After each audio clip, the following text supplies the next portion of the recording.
त्याचा पती परमार्थिक नव्हता. त्यावेळी त्या सीतेने सांगितलं होतं की मला एकदा कराडला भेट द्या. म्हणजे ज्ञानोबा सुद्धा आपल्या काळामध्ये आलेत, सातारमध्ये आलेत आणि विठ्ठलपंत सुद्धा आले. चला, आणि तसंच आळंदी तीर्थामध्ये गेले, इंद्रायणी मातेचं स्नान केलं आणि वेदाच्या रोजच्या आहुती द्यायला लागले. आपले एखाद्यात बसून नामस्मरण करायला लागले. त्यावेळेस त्या सिद्धपंतांनी त्या विठ्ठलपंतांना बघितलं आणि त्यांच्या मनात भावने आले, अरे हा खूप सुंदर मुलगा आहे, कुठालाही विचारू, याचं गणगत जर जुळलं तर आपली मुलगी देऊ टाकू याला. तुम्ही जर विचार केला ना महाराज, 36च्या 36 गुण जुळलेत विठ्ठलपंतांचे, रुक्मिणी मातेचे. आता काय जुळलं नाही जुळवते, पण ही जुळवाजुळी झाली पाहिजे. ती नाही जुळत चालेल, पण जुळवाजुळी झाली पाहिजे आताच्या काळात. पण त्या काळात एक गुण जरी जुळत नव्हता तर लग्न करत नव्हती, पण 36च्या 36 गुण जुळले. आणि पुढे त्यांनी त्याच्या मनात भावना आली, कारण ज्या बापाची मुलगी उभोवर आहे त्याच्या मनात साहजिक अपेक्षा येते की माझ्या मुलगीला चांगला वर मिळावा, चांगला मुलगा मिळावा.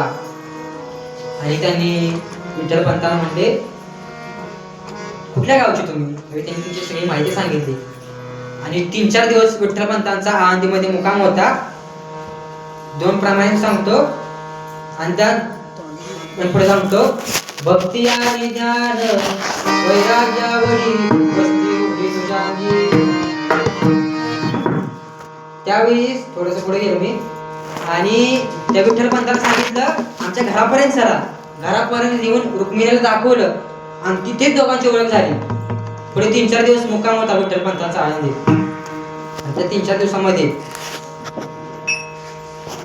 प्रत्यक्ष विठ्ठलपंत च्या स्वप्नामध्ये आणि सिद्धेश्वराच्या स्वप्नामध्ये पांडुरंग परमात्मा आले आणि त्यांना सांगितलं, 2 प्रमाणे सांगतो, भक्ती आणि ज्ञान वैराग्यावरी वस्ती उघडी तुझ्या अंगी.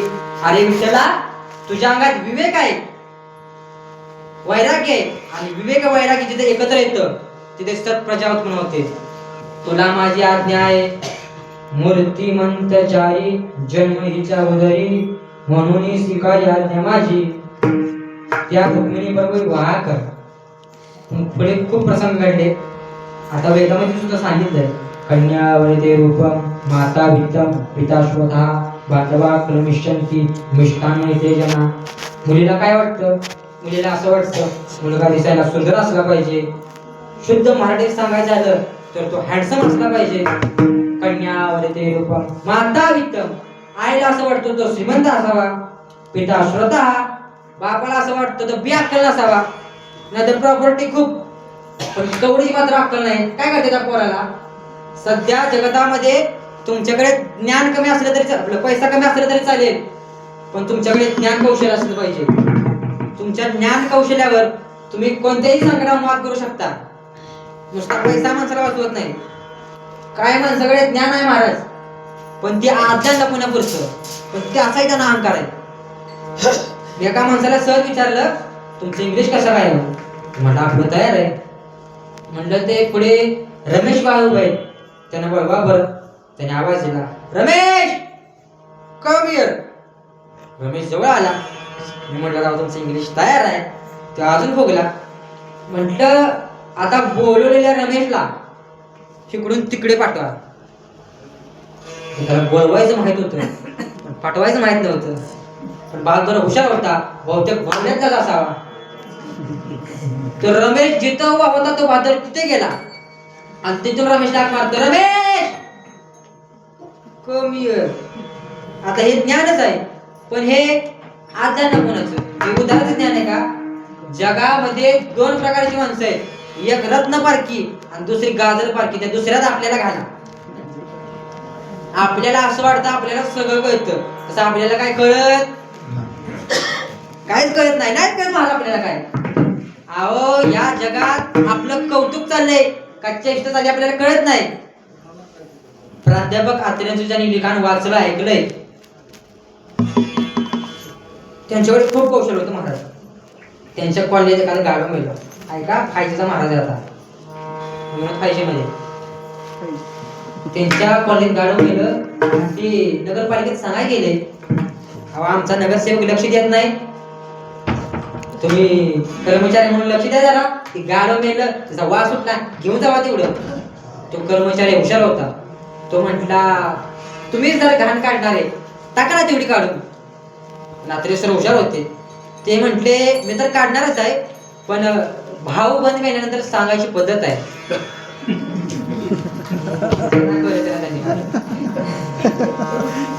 आता अजून एक सांगतो. आता हा कळला तर हसायचं, नाही कळला तर एक एकमेकडून हसायचं, पण हसायचं. एका बाईला एक कर्नाटक म्हणाला, बाई तुझ्या हातातला फोन तुला भविष्यात खूप पुढे घेऊन जाईल. ती म्हणते का हो काका, तुम्ही मला असं का म्हटला? नाही, तुझं गाव जाऊन 1 तास झाला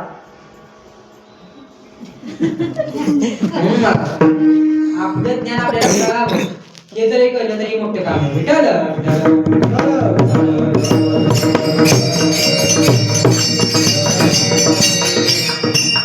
आणि विठ्ठलपंतांना बघितलं. विठ्ठलपंतांचं आपल्या धर्मशास्त्रामध्ये वर्णन सुद्धा आलंय, खूप छान वर्णन. आणि पुढं विठ्ठलपंतांचं लग्न झालं आणि विठ्ठलपंत तीर्थयात्रेला गेले. आता सारखं गोव्याला तिकडे गेले, तीर्थयात्रेला गेले. आणि तीर्थयात्रा झाल्यानंतर घरी आले. जवळपास 12 वर्ष त्यांना मुलं नव्हती. आणि घरी आल्यानंतर त्यांची वैराग्य झाली की मला देवानं सांगितलं, अरे विठ्ठला या रुक्मिणीबरोबर लग्न कर, तुला 4 मुलं होतील. भक्ती, ज्ञान, वैराग्य, हे तुला 4 मुलं होतील, जी देव म्हणतील पुढे होऊन. कशाला मला या देवानं मला यात पडलं? वैरागीच होती महाराज विठ्ठलपंत. आणि रोज भांड्याला भांडे लागायचं रुक्मिणी माच्या विठ्ठलपंताचं. मी जाऊ का तीर्थयात्रेला, मला संन्यास घ्या वाटतो, मला संन्यास घ्या वाटतो. एकदा न कळत जा असा उच्चार आला आणि विठ्ठलपंत तीर्थयात्रेला गेले. इकडं रुक्मिणी मातेने 1.25 लाख प्रदक्षिणा घातल्या. त्या ज्ञानोबाच्या मंदिरात जो पिंपळ आहे ना, त्या पिंपळाला 1.25 लाख प्रदक्षिणा. तिकडे काशीवरून रामानंद स्वामी आले. त्यांची बरीचशीच नाव आहे. रामानंद स्वामी आले, 1.25 लाख प्रदक्षिणा घातल्या. 1.25 लाख प्रदक्षिणा घातल्यानंतर देवाने संदेश पाठवला त्यांना आणि स्वतःहून रामानंद स्वामींना यावं लागलं. आणि रोजप्रमाणे रुक्मिणी माता साडी नेसल्या होत्या, कुंकू लावलं होतं कपाळाला, सुंदर असं रूप, आणि आपल्या निघाल्या होत्या. निघत असताना त्या पिंपळाच्या झाडाखाली योगी बसलाय. कोण योगी आहे तो? त्या योग्याचं दर्शन घेण्याकरता रुक्मिणी माता गेल्या आणि रुक्मिणी मातेनं दर्शन घेतलं. जसं दर्शन घेतलं तसं रामानंद स्वामींनी आशीर्वाद दिला. काय आशीर्वाद दिला? पुत्रवती भव. त्यावेळेस रुक्मिणी माता गाळ्यात दिसल्या. त्यावेळेस रामानंद म्हणतात, मातेस तू हसलीस का? तू का हसलीस? नाही, माझे पती नाही तर तुम्ही मला पुत्रवती आशीर्वाद दिला कसा काय? म्हणजे तू कुंकू लावलेस, साडी नेसलेस म्हणून मी आशीर्वाद दिला. काय झालं तुझ्या नवऱ्याला? कुठे गेलाय? काय कुठेतरी ते काशीला गेले ते रामानंद स्वामी. अगं मीच रामानंद स्वामी. त्यावेळी सगळी घडलेली कथा त्या रामानंद स्वामींना रुक्मिणी मातेने सांगितलं. पुढे रामानंद स्वामी स्वतः रुक्मिणी मातेला घेऊन, त्याच्या वडिलांना घेऊन आश्रमात गेले. तिथे त्यांनी विठ्ठलपंतांनी नाव सांगितलं तर चैतन्य. माझं काय, मला आई नाही, बाप नाही, माझे सगळे मेलेत, मला दीक्षा घ्यायची नाही. त्यावेळेस रामानंद स्वामींनी विचारलं, विठ्ठलपंत चैतन्य खरं सांग, तुझ्या मागं कोण आहे? त्यावेळेस विठ्ठलपंतांना कळालंय आपला इतिहास सगळा कळालाय. त्यावेळेस स्वतः शास्त्रानुसार रामानंद स्वामींनी पुन्हा विवाह केला. कारण पहिल्या विवाहामध्ये विठ्ठलपंतांना पुत्र होत नव्हता, म्हणजे तिचा योग नव्हता. म्हणून विठ्ठलपंतांनी देवाने केलेली क्रिया आहे म्हणून पुन्हा त्यांचा जन्म झाला. तुम्ही शास्त्रात नाही जाताय, शास्त्र जर वाचलं तर पुन्हा त्याचा जन्म झाला. पुन्हा त्यांनी शास्त्र मंत्र करून पुन्हा त्यांचं लग्न लावलं आणि सांगितलं, संन्यास साधूने प्रपंच केला पुन्हा, तू आता प्रपंच करावा. अरे तुझी पत्नी ती पतिव्रता नारे असं नाही, तिची भक्ती आहे, तुला माझी आज्ञा आहे, तुला तिची कुस पवित्र करावी लागेल. पण संसारात गेल्यानंतर त्यांना खूप त्रास झाला. त्याच्यानंतर 12 वर्षांनी त्याला मुलं झाली. पहिले झाले निवृत्तीनाथ 12 वर्षाचे झाले, नंतर ज्ञानोबा आहे 9 वर्षाचे झाले, 6 वर्षाचे सोपान काका झाले आणि 4 वर्षाच्या मुक्ताई झाल्या. इतकी मोठी मुलं झाली महाराज. आता 12 वर्ष काही थोडं नाही ना महाराज, मोठं वय झालं ते. ज्या आळंदीमध्ये विठ्ठलपंत दिसले त्याला नमस्कार करायचे, त्या आळंदीमध्ये विठ्ठलपंतांना तिरस्कार सुरू झाला. इतका तिरस्कार की पाहू शकत नाही. विठ्ठलपंत एका ठिकाणी जर बसले तर त्या आळंदीमध्ये काही ब्राह्मण लोक इंद्रायणीचे पाणी आणायचे आणि ते बसल्या ठिकाणी टाकायचे. विठ्ठलपंत जर इंद्रायणीमध्ये स्नान करायला गेले तर तिथंच कोण स्नान करायचं नाही. अरे व संन्यासी, त्याने पाप केले, हे पाणी धुवून जाऊ द्या, मग आपण आंघोळ करूया. विठ्ठलपंत जर एका जागेवरून चालायला लागले तर त्या वाटेने माणसं जात नव्हती. काळ वाईट आला की जवळची माणसं त्रास द्यायला लागतात. विठ्ठलपंतांना त्रास व्हायचा. अरे कधी काळी हे सलामी ठोकायचे, सन्मान करायचे आणि आज असं वागताय, असू द्या.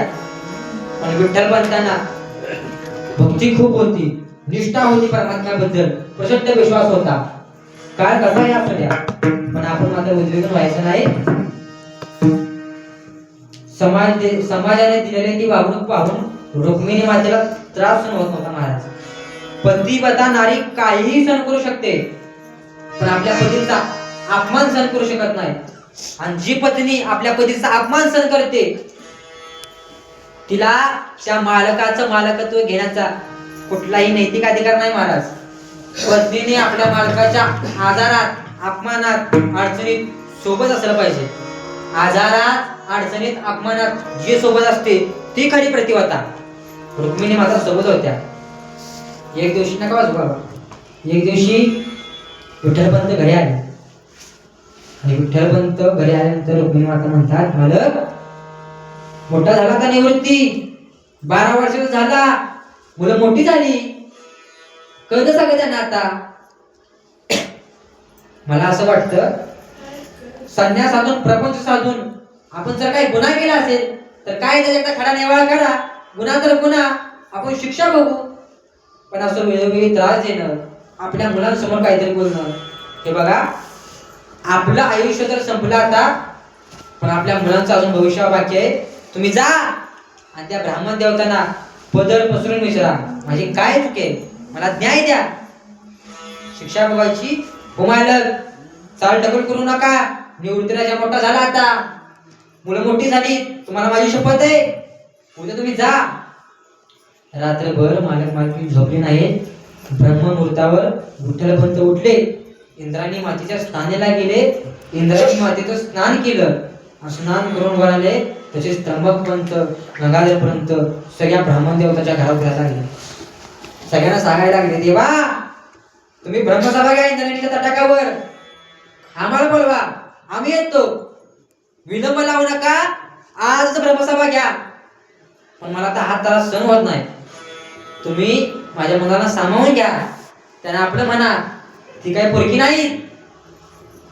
सगळ्या ब्राह्मण देवतांना बोलवल्यानंतर इंद्रायणीवर डाव्या बाजूला, आपण सगळी जातो आळंदीला, त्या डाव्या बाजूला ब्रह्मसभा भरली आणि सगळ्यांनी आपल्या पोत्या काढल्या. विठ्ठलपंतांना बोलवलं. विठ्ठलपंत हात जोडून उभे आणि सगळ्या ब्राह्मण देवता सगळ्यांनी न्याय निवाळा, खरा निवाळा करण्याकरता सगळ्यांनी पोत्या उघडल्या, वाचायला लागले. सकाळी 6 वाजता चालू झालेली ब्रह्मसभा 9 वाजले. विठ्ठलपंत हात जोडून उभे, ब्राह्मण देवता दुधापानाला जावे. मध्यान्हाची वेळ झाली, ब्राह्मण देवता भोजनाला जावे, विठ्ठलपंत मात्र हात जोडून उभे. दुपारचे 3 वाजले, विठ्ठलपंतांच्या पोटात पाण्याचा थेंब सुद्धा नाही, विठ्ठलपंत हात जोडून उभे. रात्रीचे 6 वाजले, विठ्ठलपंत हात जोडून उभे, मला न्याय द्या, मला न्याय द्या, तुम्ही द्याल तो न्याय, ती शिक्षा मी भोगायला तयार, फक्त न्याय खरा करावा एवढीच माझी अपेक्षा आहे. माझ्या मुलांचं भविष्य सुखात जावं एवढीच माझी अपेक्षा आहे. काय मंडळी, न्याय त्या गोष्टीचा होत असतो जी खरंच चुके. तुम्ही चुकीला चुकी म्हणत असताल, योग्य बाजूला योग्य बाजू म्हणत असाल आणि तिथे तुम्ही न्यायाची भूमिका घेत असाल तर तुमचा न्याय हा संशयाच्या भूमिकेत असतो. तो या समाजाला, त्या देवाला मान्य नसतो, स्वतःच्या विचाराने नाही दिला. आम्हाला असं वाटतं तुम्ही केलेला शिक्षे करता तुम्ही देहांत प्रायश्चित घेतलं पाहिजे. स्वतःचा विचार नाही. तेव्हापासूनच या न्यायाची भूमिका झाली काय देवताने या जगामध्ये. विठ्ठलपंत मायबाप खाली पडले. देहांत प्रायश्चिताचा आवाज गवत होता. सगळ्या ब्राह्मण देवतांनी आपल्या पोत्या उचलल्या आणि निघाले. इंद्राणी त्या दिवशी खळा खळा खळा खळा खळा आवाज करत होती. झुलत्या इंद्राणीला सांगत होतं, विठ्ठलपंत देहांत प्रायश्चित. जाऊन द्या, इंद्राणी रागवले ना, आपण त्या सिद्धेश्वराला विचारूया. सिद्धेश्वराच्या गाभाऱ्यात गेले आणि सिद्धेश्वराजवळ हात जोडून सिद्धेश्वराला विचारताय, सिद्धेश्वरा तू तरी सांगणार बाबा, तुला आवडलं का नाही? तुला जर आवडलं असेल तर मी आनंदाने बघेन, त्या शिक्षेस मी पात्र आहे. गरगरा गरगरा करणारा सिद्धेश्वराचा गाभारा जणू त्या दिवशी निरुत्तर होता. जणू त्या गाभाऱ्याला सांगायचं होतं, विठ्ठलपंत देहांत प्रायश्चित तुम्हाला भोगावं लागणार आहे. कोणीच ऐकत नाही म्हणून बाहेर आले. त्या पिंपळापाशी गेले. याच पिंपळाला माझ्या बायकोने 1.25 लाख प्रदर्शना घातल्या होत्या. त्या पिंपळाला विचारताय, पिंपळा तू तरी सांगणार आहे बाबा, तुला आवडला का नाही? तुला जर आवडला असेल तर मी आनंदाने स्वीकारेन, त्या शिक्षेस मी पात्र आहे. सरसरा सरसरा करणारी पिंपळाची पानं जुनी विठ्ठलपंताशी बोलत होती, विठ्ठलपंत देहांत प्रायश्चित. कोणीच बोललं नाही. दबक्या पावलांनी घरात आले. बायकोचा डोळा लागला नाही. मुलं झोपले. कालच्या रात्रीची जागरण, कालच्या रात्रीची चर्चा आणि हा सुद्धा जागरण आहे. जसा दरवाजा वाजला तशी रुक्मिणी माता उठल्या, पाण्याचा ग्लास घेतला आणि विठ्ठलपंतांना पाणी दिलं. मालक पाणी पिऊन घ्या, उशीर झाला. त्याआधी नाही झाला बहुतेक. बोला बोला बोला मालक बोला. न्याय देवता कधी खोटा नाही देत नाही. बोला, माझ्या मुलांच्या भविष्याचा न्याय तुम्हाला ऐकून द्या. रुक्मिणी खरंच जर ब्राह्मण देवता खरा न्याय देत असेल आणि खोटाच न्याय तुला खरा म्हणून ऐकावं वाटत असेल तर ऐक. ब्राह्मण देवतेने दिलेला न्याय आहे देहांत प्रायश्चित. हातातला पाण्याचा ग्लास खाली पडला. रुक्मिणी माता खाली पडली. मालक हो रुक्मिणी, आपल्याला देहांत प्रायश्चित घेतलं पाहिजे. पण एक सुदैवाची बाब आहे की निदान तुला तरी त्या सगळ्यात काय आठवण झाली नाही. मी त्या शिक्षेस पात्र आहे. मी ती शिक्षा बघून माझं जीवन संपवतो, पण तू मात्र या मुलांचा सांभाळ कर. ती म्हणजे मालक निरोप कसला माझा घेता, निरोप कसला माझा घेता, जेथे राघव तेथे सीता. मालक जिथे प्रभू रामचंद्र आहे तिथे जर जानकी असेल तर जिथे माझा विठ्ठल आहे तिथे हे तुम्ही अशी राहणार नाही. मी पण तुमच्या सोबत येणार. तिला जर नाही म्हटलं तरी मनाला जागे करेल. त्यापेक्षा तिलाही क्षणात होकार दिला आणि सांगितलं, उरक रुक्मिणी, आपल्याला घरदार सोडून जायचंय, आपल्याला मुलाबाळांना सोडून जायचंय. चारही मुलं झोपले. निवृत्तीनाथ आहे. निवृत्तीनाथांच्या शेजारी ज्ञानोबा आहे. ज्ञानोबाच्या शेजारी मुक्ता आहे आणि मुक्ताबाईंच्या पलीकडे सोपान काका आहे. गोड मुलं आहेत. विठ्ठलपंत आपल्या चारही मुलांकडे बघतायत. सिद्धेश्वरा काय करू, या मुलांना सोडून जावं लागतंय, पण हे जगाच्या कल्याण करता आले. गोड मुका घेतला. निवृत्तीनाथांजवळ गेले. रुक्मिणी माता केसावरून हात फिरवला आणि देवाला प्रार्थना केली, पांडुरंग परमात्मा, सिद्धेश्वरा हा मोठा आहे, याला या 3 भावंडाला सांभाळण्याचं बळ दे. केसावरून हात फिरवला. गोड मुका घेतला निवृत्तीनाथांचा. ज्ञानोबाईंजवळ आले. ज्ञानोबाईंवर विशेष प्रेम महाराज. ज्ञानोबाईंचे ते कोवळा कोवळा चेहरा पाहिला, आवडीचे शब्द आठवले. मायबाप किती गोड बोलतो हा ज्ञाना. अजून भरपूर आहे काय वाटतं याचं, काय करू, असं काय नाही आमच्याकडे. गोड मुका घेतला ज्ञानोबाईंचा. केसावरून गालावरून हात फिरवला. सोपान काकाने मिठी मारली आणि मध्ये झोपलेल्या मुक्ताईकडे आल्या. सगळ्या लहान काय मायबाप